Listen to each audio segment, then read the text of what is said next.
Welcome to Mom's Life Made Simple, the podcast for moms who want to go from chaos to calm, from overwhelmed to organized, and to find balance between family responsibilities and personal growth. I'm your host, Chanel Nielsen. Let's make mom life simple. Hey, you guys, welcome to the podcast. I'm excited to be here today with Darla Trendler. Darla, thanks so much for being here. Oh, thanks, Chanel. I am so happy to be here. Darla and I go way back to back when I had my previous podcast. We did a mastermind together, and Darla has been going strong with her podcast for many years. I'm thinking it must be close to 5 years now. How long have you been podcasting? Actually, it'll be 4 years. It's almost 4 years. Okay, about Like, 4 it's years. been about 4 since I started working on things, but yeah, not quite there, but close. Yeah. Okay. 4 years, and she is the host of the Spiritually Minded Women podcast, which is a fantastic podcast. She's a mom of 4 kids, and you will learn so much from her today. She's someone that I've learned a lot from and really admire. So, Darla, to start off, I'd love for you just to give a brief intro and tell us a little bit more about yourself. Okay, well, I am an Arizonan. I was born here. I moved away when I was a kid and begged my husband to come back. And we've lived here for 22 years in the valley. And I love it here. I'm looking out my window right now and see my orange tree, and it's 81 degrees in December. So I love living in Arizona. I'm kind of a desert person. And I have 4 kids. 2 of them are out of the house. They're 22 and 19. Well, 20. His birthday is like this week. So 22 and 20. And then I have 2 teenagers at home that are both in high school. They are 14 and 17.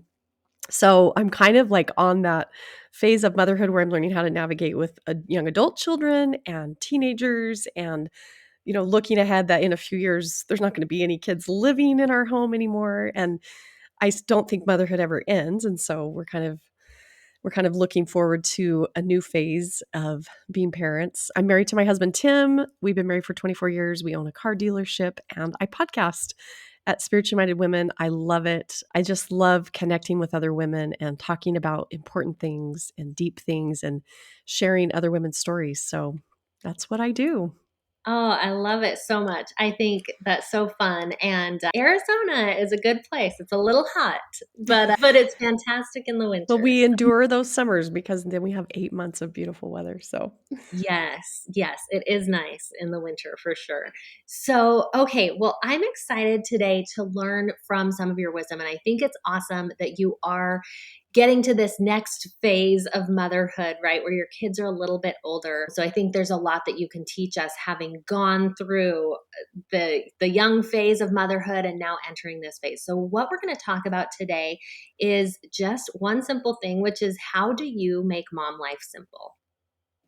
okay, I had to really think about this question and think, what is something that I really do to make it simple? Because it's not always simple. I was talking to my husband this morning about, how hard it is to like let your kids do things and teach them how to be independent and teach them things when it's so much easier to do it yourself. That doesn't really simplify your life. But the thing that I kind of landed on that has been a practice of mine for several years is when I start to feel that overwhelm and like I have a million things to do and a million places to be and all these demands on my time, is to just take a step back and think, what's essential right now? And I got this from, if you've ever read the book Essentialism by Greg McKeown, I have read that book like 4 times. I love it. So many of the principles in that book, but this is probably the one that really I took away the most and have implemented the most in my life. And so when I start feeling those feelings of like, I'm so overwhelmed and I don't even know what to do next. And I've got all these things swirling in my brain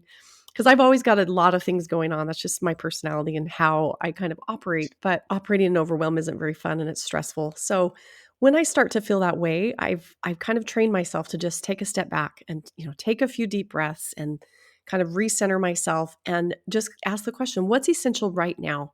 Like what has to be done right now? And just one thing. I'm not multitasking. I'm not going to try to do everything at once, but what is the next thing that needs to happen? The next step.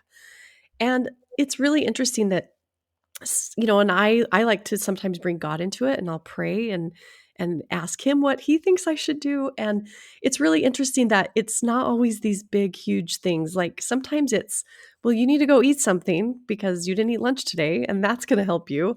So that's your next step. Go and eat lunch. Or, it might be go prep dinner, or, you need to take some time to go talk to this child in their room. And then I do that, and then I think, okay, what's the next thing I need to do? And I just try to prioritize and not think too far ahead or too, get overwhelmed by the million things on my to-do list, and just think, what is the simple thing that I can do right now that, I can just focus, give it my full attention and focus. And doing that it really has simplified my life. It really has made things a lot easier. I'm not perfect at it. There's still lots of times when I get sucked into that overwhelm, but when I do it, I notice that it brings a peace into my life. It makes everything easier to tackle, and it makes me a happier mom and a lot easier to live with when I'm not so overwhelmed. Oh, I love that so much. I've read Essentialism several times myself, but I haven't really implemented that technique. And I think it's so good because it's just something you can do in the moment of overwhelm, right? And I think a lot of times we feel that overwhelm because we're like 20 things going on, all these things that I have to do right now. And so to really just break it down to that simple question, what's essential right now, I think is so good. So I want to get really specific here. You mentioned you pray and you ask, and I think that's really cool to ask for, God's help in this. What do you do? So you're praying. What do you do if you feel like you don't get an answer? Or do you always get an answer to this question? How do you know if you're like, okay, I've got 20 things. What's essential right now? I don't know. I don't know what's essential right now. What comes next? Yeah, that's a really good question, because it's not to say like, okay, I hear a voice in my head and it tells me this is what you should do. It's not like that. I kind of just go off of, okay, this feels right, and I start taking a step forward. And that's kind of how that's how I know that I'm on the right track. It's always involves action. If I'm just sitting there fretting and thinking, I don't know what to do next. Oh, if I just take a step, it's usually very clear. It becomes very clear. Okay, this is what I should be doing right now, or this is not, and I'm going to redirect. And practically, writing everything out is a good tool as well. Like making a list. Like these are all the things in my brain. Like sometimes I do that at night. I can sometimes struggle to sleep at night because my brain doesn't shut down, and I'm just thinking it's going a mile a minute, and I'm thinking about all the things. And I found that if I can just, okay, here, let's do a brain dump in my notebook of all the things I need to get done tomorrow. And I'm not prioritizing them. I'm not, I'm just saying, okay, I need to do this, and I need to do this, and I need to do this, and I just get them out of my brain. And so that sometimes helps me too when I'm in that overwhelm and thinking, okay, what do I need to do next?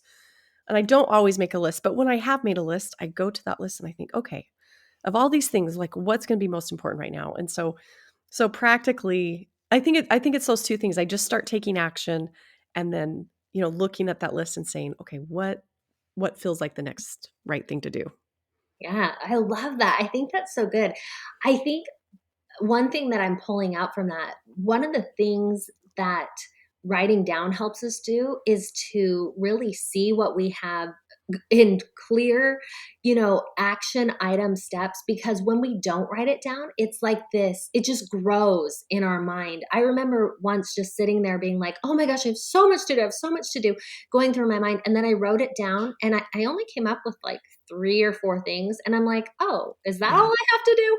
Like once I could see it, it wasn't that many things, but those things had a lot of weight. And so it just felt like a lot. And when I saw it listed out, it felt much more doable. Now, you bring up another good point, which is just taking forward steps and taking action.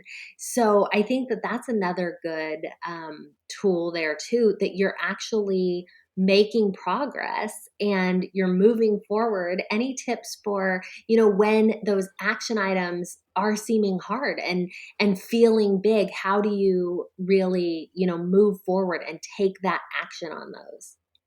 Okay, well, I'm going to bring up Greg McEwen again. because he wrote a sequel to Essentialism, and now the name of it, it's another It E starts word. with an E, but I I can't can't even remember now. remember. But he talks about in that book, I just finished reading that one, and he talks about just make it how could you make something easy? Because I mean, I just said, like, my mind's going a mile a minute, and I make things hard in my thoughts, in my brain. Like, I make things much harder than they need to be. And he's saying, well, just how can this task be accomplished easily? Like, what's the easiest way to get this done? Effortless, And that's the name of his yeah, book. effortless. Okay, thank you. Gosh, I just read it. I cannot, but I read on my Kindle, so I don't sit and look at the title. And so, yeah, anyway. Yeah, so like that's what he says in the book. How can we make this effortless? Like, what was the question you asked me? Oh my gosh. So I was asking, like, how do you were on the right track. How do you take this action, and how do you know what action to take, and how do you simplify the action? Yeah, okay, so that's one way to simplify it is just to say, okay, I'm going to do this in the most easy way possible. Another thing I think is to just start taking steps. And I will tell you that a lot of times I know that there's something big picture that needs to happen, but I don't really know exactly how I'm going to get there. But I know that if I take a step, I'll figure out the next step. And then I'll figure out the next step. And that is pretty much how my life goes. I would say 90% of the time. I don't really ever have this huge vision and picture. And I know some people are like that. It's just not me. Like I don't I that was just how I was created, and I have just sometimes that's frustrated me, but I have learned to just embrace that. It is okay. And I just have found that it's powerful. It helps you feel empowered when you take a step and you accomplish something. And then once you take that step, it sort of opens up to, okay, this is the next thing that needs to happen.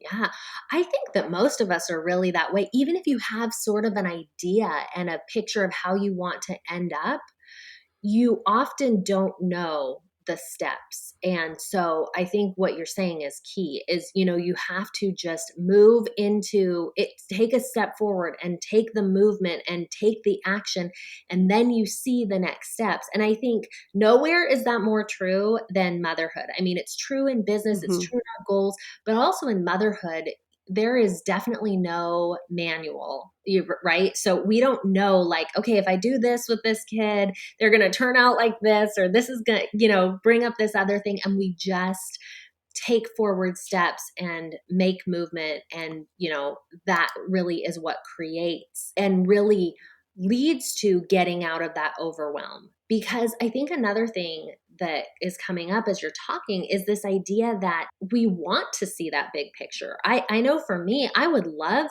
to have it all laid out.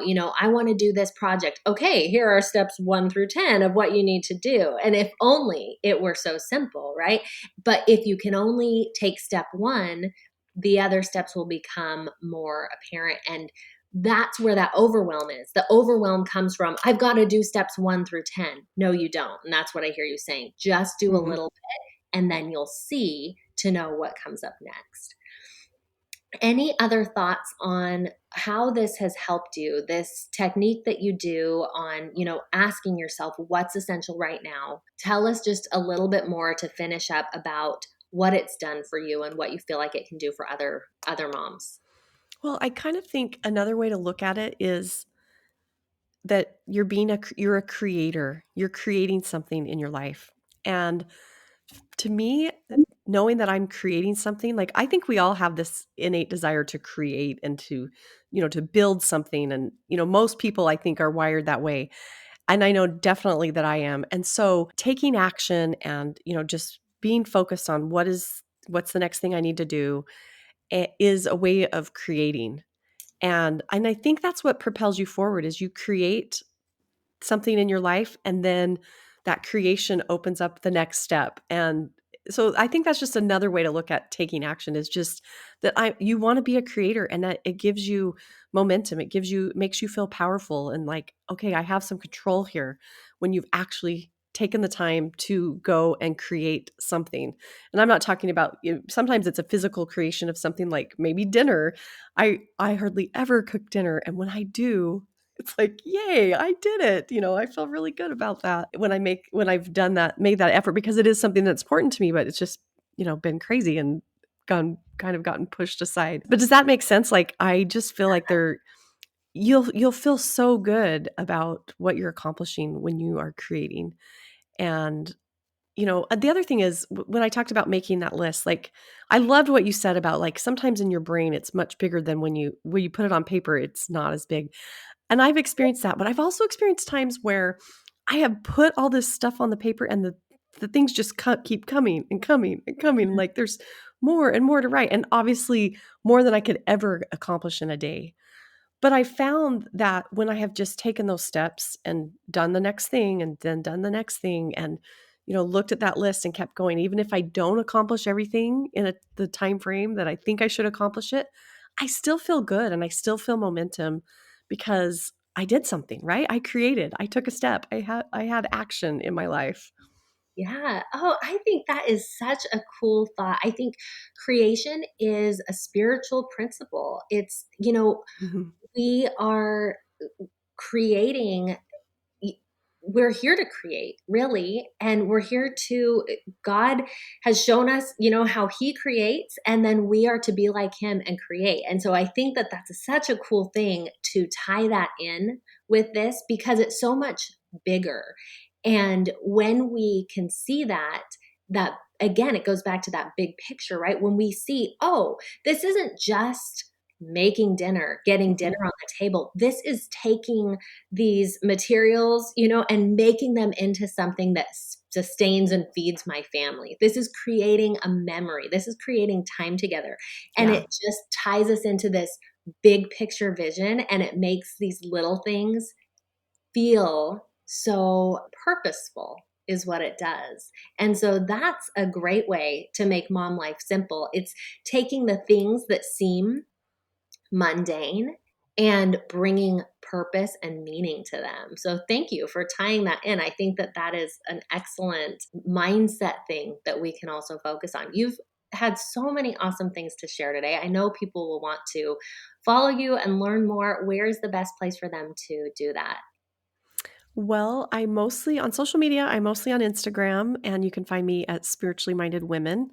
And that is also the name of my podcast, Spiritually Minded Women. You can find it anywhere that you listen to podcasts. And it's also my website. So spirituallymindedwomen.com. Any of those places, if you search, that's where I'll be. You'll find me. Wonderful. Well, Darla, thank you so much for being here today. I really appreciate it. Thanks for listening to Mom's Life Made Simple. Need some help making your mom life simple? I offer group coaching programs using my 4-step method called the Mom's Method. This is a process of manifestation, organization, mobilization, and simplification that will give you the balance, progress, and joy you're looking for.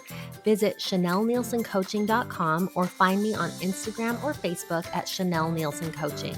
I love to hear from you. Reach out with your questions, your feedback, and let me know how I can help make your mom life simple.